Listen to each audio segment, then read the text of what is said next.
le président de la république Bassirou Diomaye Faye dafa war Ousmane Sonko loolu la ñu wax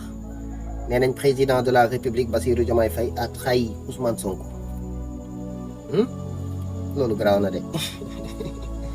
ah waaw comme ni Senghor waree woon Mamadou Dia noonu la Senghor waree woon Mamadou Dia également noonu la Ablaye Wade waree woon Idrissa Seck également noonu la Macky Sall waree woon Ablaye Wade également noonu la Diomaye waree waat Sonko ma leen di xamal le président de la République du Sénégal avec tout le respect que je vous dois su ma doon yow wallahi azim su may def prester serment chaîne bii du ma nangu ñu takkal ma ko su ma doon yow chaîne bii du ma nangu ñu takkal ma ko chaîne bii lii soppi ji ko président yi ci chaîne bii lay jóge li waral président di am ay principe am ay objectif am ay yéene am ay bëgg-bëgg ci réewam mu dem ba toog ci kaw donkaasi gi soppeeku mu mel ne beneen nit chaîne bii moo ko waral je vous explique on y va en tout cas Diomaye Faye démb mu ngi nii est-ce que loolu di ngeen ko nangu kii mooy suñu candidat kii mooy suñu président 2024 kii la ñu bëgg kii la ñu fal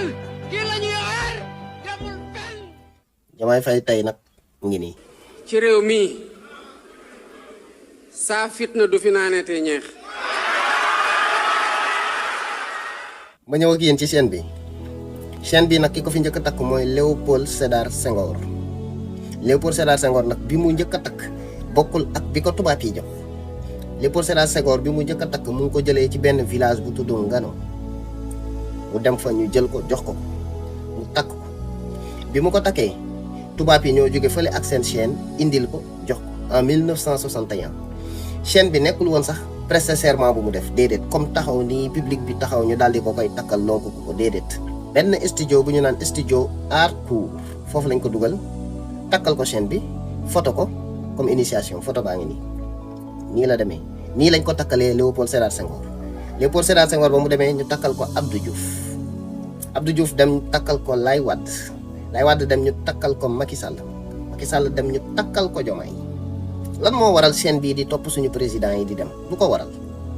chaîne bi nag dafa am ay composants yu nekk ci biir chaîne bi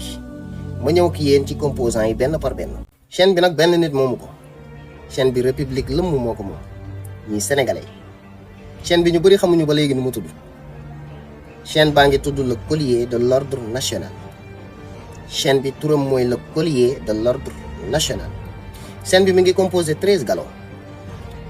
la composé 13 galons yi benn bu ci nekk ak symbole ngi ni 13 galons yi nag dafa composé 2 portant baobab ñaari guy ñaar yoo xam ne ñaari guy la def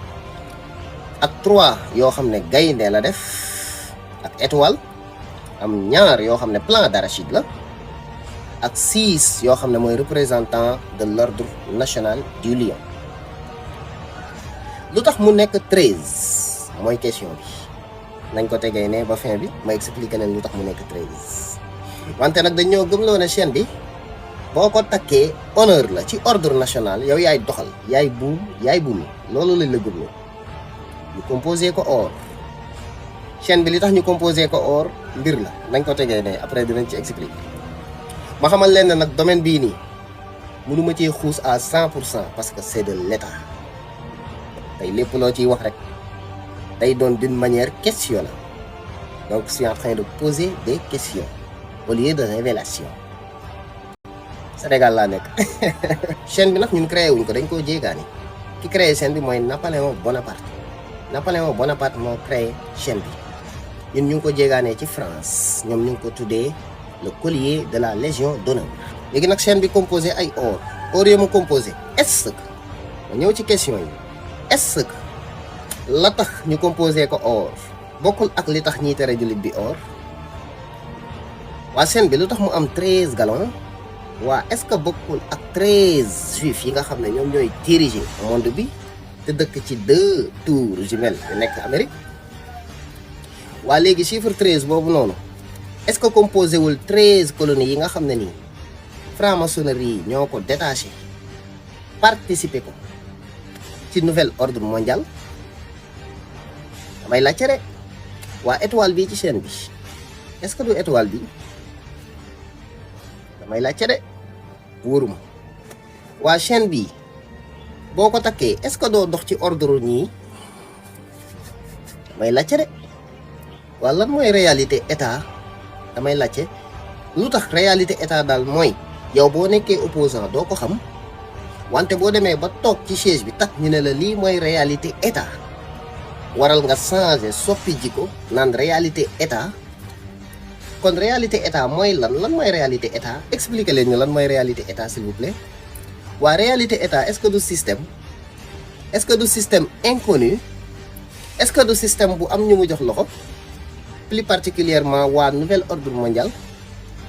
waa est-ce que du boo demee ba toog ci ndigalu nouvel ordre mondial ngay dox damay laajte rek accusé wu ma damay laajte rek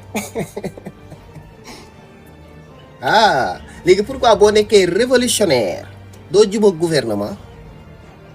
question la de pourquoi boo nekkee révolutionnaire mun nga ànd ak nit ngeen di révolutionnaire doo yéen ñaar moom bu demee ba jël nguur toog ci kaw découvrir li ñuy woowee réalité état yow lay njëkk a xëcc defaral la bagage wàllu tax damay laajte rek bàyyil ma yem foofu